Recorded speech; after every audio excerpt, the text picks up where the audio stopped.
Joining us right now by phone is the Federal Communications Commissioner Brendan, senior Republican on the commission. Praise be to God. We're grateful for your time this morning. Thank you for joining us, Mr. Brendan Carr. Great to join you. Thanks for having me. I've been enjoying some of your interviews over the past couple of years, and you raising great concern over some of the greatest security threats we have, especially when it comes to telecommunications. And I wanted to get you on the program to sort of have a conversation about that. For instance, the rip and replace program. And in the previous administration, you were raising the alarm that there were sitting on telephone poles and surrounding our military infrastructure, our nuclear arsenal, were equipment that could potentially be used by the CCP to spy on us. In addition to that, we have the concerns over our own personal lives. You also raised the concern over DJI. So one of my first questions to you, sir, is what is the status of the rip and replace program? Do we still face a great threat there? Yeah, we're making really good progress, but there still is a threat, and there's work to do. As you mentioned, I was out in Great Falls, Montana a couple years ago, Malmstrom Air Force Base. This is where we have hundreds of ICBM missile silos, and there's just nothing up there. It is, hundreds of miles you can go, and it's nothing but big sky country, wheat fields, except one thing, dotted inside those missile fields nearby are these cell towers running high-powered Huawei gear, including cameras that don't really make a lot of sense when you look at the lack of population density out there. So it seems like it's an over-provisioned technology in terms of what's there, other than the fact that it is a very important missile field. And we saw that throughout the country, different ways in which this Huawei gear inserted in our network gave us concern. And so we started a process back in 2017 to, as you said, rip and replace. And funding from Congress was provided relatively recently, and actually we're probably only a few weeks away at this point from the actual rip and replace program going live in the field in terms of providers actually taking down this equipment. But we have stopped new gear from going in, and now we're in the final stages of getting that old gear out of the networks. And the threat goes beyond that. You mentioned DJI. This is a Shenzhen, China-based drone company. And a lot of people say, well, what's the big deal? Google Earth already has pictures of everything. And I say, well, it's very different than Google Earth. For one, the cameras on these DJI drones can see just minute details, including serial numbers on telecom equipment, just very detailed stuff that you can't get on Google Earth. Wow. And then more than that, they have high-powered sensors that can remotely measure people's heart rates, people's body temperature. And there's been reports that some of this data is getting back to Beijing or could get back to Beijing. And so I've called for additional FCC action on DJI as well. Now, the previous administration under Donald Trump, he was trying to block Huawei, as you just mentioned. But the current administration, what is their status and what is their opinion of these technologies, these same companies? So far in the telecom space, we aren't seeing a huge change in policy when it comes to the security threats from entities with ties to Communist China. We've been voting, for instance, over the past year at the FCC under new Democrat leadership to follow through on our proposals to, for instance, take the licenses away from China Telecom, to follow through on our actions on China Mobile. So a number of entities with ties to Communist China that we believe are operating under their thumb and therefore proposing a threat to our networks. The FCC under Democrat leadership has been following through. And in fact, we're teed up to go further. I've put forward this idea that we should deny what we call equipment authorization. Basically, you can't have any piece of electronics go into this country that the FCC doesn't approve. And up till now, we've only looked at what frequency is it on, what power is it on, is it going to cause harmful interference? And we've put on the table denying equipment authorization based on national security threats. And I think we're pretty close to getting a final order on that. So that would be good additional progress as well. One of the issues that you were also raising was the sort of loophole that although federal dollars couldn't be used to purchase this gear, this equipment from these companies and installed and hooked up to our infrastructure, private dollars could. Has that been closed? Yeah, that's actually this proceeding that I just mentioned. So the way it had been with Huawei was denying federal dollars to be used to purchase the gear and put it in, but that allowed companies to continue to take private dollars, buy the same gear, put it in the same place in the network. It's not clear that there was a lot of that going on, but it was still a loophole that could be exploited by Huawei, ZTE, and others. So what we're now saying is not just you don't get federal dollars, but you don't get FCC equipment authorization, so your gear can come into this country or can't be lawfully used in this country. So we've teed that proposal up. We're hopefully close to getting an order on that.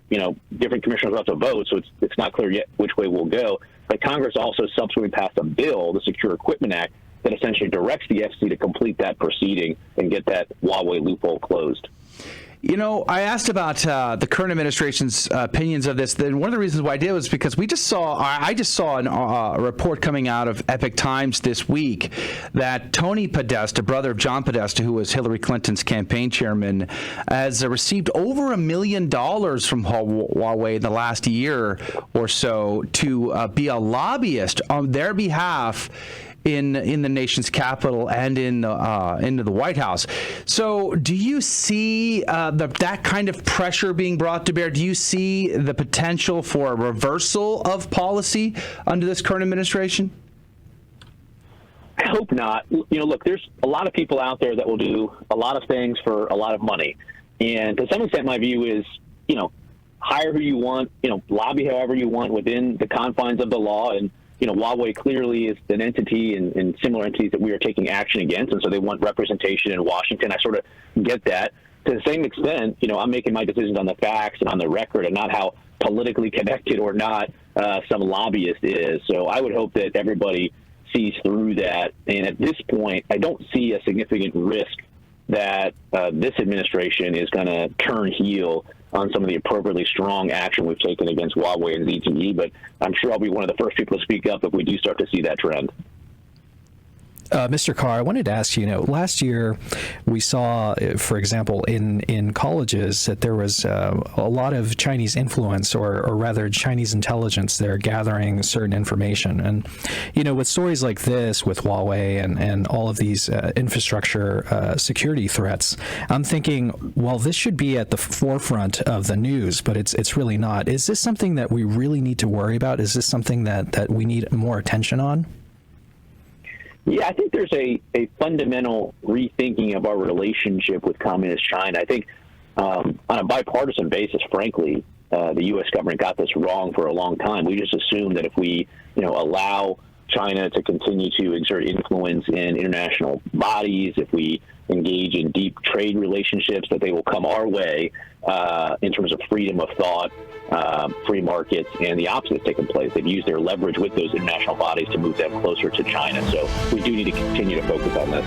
I want to jump into turning our conversation a little bit to 5G and the rollout. And one of the things that's interesting to me about the story that came out about the airlines pushing back was, in the big tech world, in the Silicon Valley world that we're living in these days, where the biggest companies collaborate together. We saw that on Capitol Hill with Mark Zuckerberg's testimony, how they collaborate with these other companies like Twitter and others. And it's like the big guys win and the small guys lose. What could be the agenda here? What could be the motivation to sort of delay the 5G rollout at the airports? Yeah, it's a pretty interesting issue. So 5G, as your listeners know, is this new platform upon which this next generation of economic activity is going to take place. Everything from telehealth to remote learning. It's going to drive jobs. It's going to drive investment. And so we've been very focused on it at the FCC. Frankly, really turned up the gears on it during the last administration. And this particular band that issued here with aviation is called the C-band. And the C-band is a spectrum band that the FCC opened up back in 2020. And in 2020, we looked at the concerns that aviation has been raising. And they have altimeters that operate some 200 megahertz away from the top of the C-band. And we looked at that, and aviation said, we need 100 megahertz separation to make sure there's no interference. We said, hey, no problem. We're giving you 200 megahertz of separation. And right now, the C-band that's rolling out is actually an additional 200 megahertz away because it's only being lit up in the lower portion of the band. And so what we saw from aviation here, unfortunately, is part and parcel of really bureaucratic infighting in some ways. So over the years, these federal agencies, whether it's Department of Transportation, FAA, NOAA Weather Radar, whenever the FCC, which is the entity that Congress has appointed that say call balls and strikes when it comes to spectrum interference, when they don't agree with the outcome that's been reached, even though it's based on science and based on real-world experience, they try to litigate it through all sorts of alternate means. And here, this is just one example where they tried to make these chicken little arguments about interference into altimeters, claiming that they hadn't been settled. But the reality was the expert scientists and engineers of the FCC said there's no problem. And C-band is live today in nearly 40 countries without any incidents. So C-band operations in 5G is safe, and the FAA concerns to the contrary just don't hold up under scrutiny. Well, one of the concerns I have about 5G, going back to what I said a minute ago about big tech and Silicon Valley, and we're seeing a great amount of censorship. Just right now, one of our viewers was making a comment on Facebook, and Facebook censored it because they didn't approve of her messaging, and it just, we see this all the time. We've personally had as many strikes on our YouTube channel because we talk about the subjects that the YouTube doesn't like and doesn't approve of. And I love radio. I love broadcast radio. We can have conversations about a variety of topics that we're not allowed to have on big tech. And yet, I think 5G will empower those companies to continue down the road they're currently on. How do you see it, Brendan Carr? Well, first and foremost, I agree with you about radio. Radio, they say, is the most visual of all communications mediums, and I certainly agree with that. 5G right now is being run by the traditional mobile wireless carriers, AT&T, Verizon, T-Mobile, and those entities are not the portions of the internet ecosystem where we have seen the censorship. As you point out, we see it much more on what we call edge providers, whether it's YouTube, Twitter, or Facebook. It's a very serious problem. It's a cultural problem. As a country, we need to be embracing diversity of thought, diversity of views. Just take the COVID-19 pandemic, the most important public health crisis we've ever faced. And if you try to talk online about different solutions or where did this pandemic originate, you can get that type of speech censored. So we're poor as a country when we do not allow the best ideas to be seized upon by people through a diverse, robust discussion. I think there's a role for Congress. I think there's a role for the FCC. We need to put some guardrails in place so that political speech, most importantly, isn't being silenced on these internet platforms. Again, we're not seeing it from the ISPs, AT&T, Verizon. We're seeing it from the edge providers. I think that's where we need to target some action. But I think there's a sort of a push to push the whole world in this brave new digital world. And I'm really concerned about the future of radio. I think it's been I grew up loving radio, and I still love the medium of radio, and I don't want to see it go away. I would like to see it grow back. But, I mean, the ability for modern cars to tune in an AM radio station, a talk radio station, when it has no external AM antenna on it, is going to make life very hard. And I think more and more people, even immigrants coming across our border, by the way, in record numbers, never before seen, have smartphones in their pockets. So they're not tuning into radio stations. They're tuning into digital platforms. So how do we see how radio will play a part in combating this, as you say, providing a diversity of opinions and voices in a digital world that has no toleration for it? There's some challenges here. There's some technical challenges, as you pointed out, that confront the AM band in particular, and there's some legal challenges. So as you compete out there, you are doing so against other forms of communication, like Twitter, like YouTube. But the reality is there are not legal limits on how many people Twitter can reach or how many people YouTube can reach. But there's legal constraints on how many stations, for instance, a person can own, and therefore it limits the reach of their message. And so while you're competing in this modern marketplace with entities that have no constraints on them, you continue to be held back by, frankly, outdated FCC regulations. We've tried to streamline, we've tried to update, but there's still work to be done to make sure that we see continued investment in the AM radio band. And what about the pride of place on the dashboard in the car? It seems like that's going more digital, making it de-emphasizing radio and really emphasizing the digital side. Yeah, it's a challenge. Some of these trends go back and forth, though. So if you look at, for instance, cable, for a long time there was the idea that people were going to be subscribing to cable and they weren't going to get over-the-air broadcast TV. Well, in fact, we've seen sort of a resurgence in people going back and purchasing those, digital version of the old rabbit ears, cutting the cable cord and going back to getting their content free over the air, whether it's broadcast TV or broadcast radio. So there are some trend lines here, obviously, towards digital, towards IP formats, but I think there's always going to be an enduring home for traditional radio.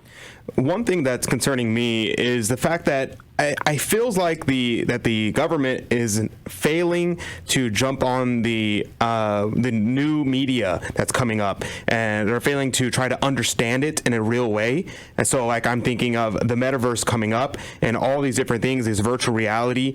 How are we going to start addressing these issues? Because the same freedom of speech issues, the same issues that are arising with telecommunication and everything else is going to be tenfold on this new medium, this new Internet 3.0. What say you? Yeah, when you see the power that these corporations are amassing on these new digital platforms, it's really disturbing. And historically, and by historically I mean 3 or 4 years ago, the power that they accumulated did so in a blind spot, I'd argue, for both Republicans and Democrats. For a lot of Republicans, they were still stuck in this old sort of libertarian perspective that if a big corporation is getting power, who am I as a Republican to say something about it? On the Democrat side, there was an ideological mind meld where a lot of these Silicon Valley corporations were aligned politically with the positions of the Democratic Party. So you had both parties in Washington, Republicans and Democrats, looking the other way, while these digital platforms amassed more power, more control over more speech than we've ever seen in history. Same thing that's changing on the right and left. You see conservatives in Congress, Republican leader Kevin McCarthy has got a great platform out there to hold these digital entities accountable. And on the Democrat side, you see some pushback as well. So I'm hoping we're at a point now where we're getting some bipartisan consensus that individual liberty can be threatened, not just by the government, it can be, but also by the amassed power of corporate entities. Well, let's go back to security threats to the individual. Do you see any real concerns there on the horizon? I mean, again, I look at 5G as sort of a 10xing of the capabilities of these nefarious actors around the world. China is an obvious answer. Are there other countries that we should be of concern? Yeah, look, China is one. Russia is one. I think CISA, one of the executive branch's national security entities, put out a public release, I believe in the last couple of days or last couple of weeks, in connection with the tensions along the Russia-Ukraine border, and was warning about potential Russian cyber intrusions, not just into Ukraine, but potentially into the U.S. as well if they perceived a threat from the U.S. government. So there continues to be a real threat out there from a lot of different foreign actors. And to your point, when we had the internet and it was just emailing every once in a while, watching some cat videos, it was one level of threat. But now we have everything moving onto the internet with that 10x that you noted, from financial information to healthcare information. The need to have safe, secure, robust networks is more important now than ever before. We have devices carrying in our pockets that track our data even when they're supposedly turned off. Is it possible to give the individual user the ability to control that? Or is the cat out of the bag and there's no way to get it back in? Yeah, user empowerment is one of the planks of the platform that I put out there for holding big tech accountable. And you're right. We just saw, I think yesterday, 3 or 4 state attorney generals sued Google based on exactly that point, which is people have no idea how much information their phone is obtaining about them, even when they think they've turned their phone off, even when they think they turn the settings off. Like, there's barometric pressure sensors in these phones that are able to tell when a car door closes. It can tell when you're going up vertically, for instance, in an elevator. There's so much information on the phone. We have to find a way to make sure people can make informed choices about it. And it's complicated. Look, there are algorithms. There's a point at which we can provide so much information that the user is overwhelmed and doesn't know what to do about it. But there's also a middle ground where we can put clear information out there and they can feel empowered and in more control of their data. But what is the reality of making sure that happens? Is it just, we're out of time. The music means we're out of time. We'll have to have you back to continue that conversation. FCC Commissioner Brendan Carr, we're grateful for your time today. Thank you, sir. Happy to do it. Thanks so much. All right. Praise be to God. God bless you. All right. That's going to do it for hour number 1 of Catholic Drive Time.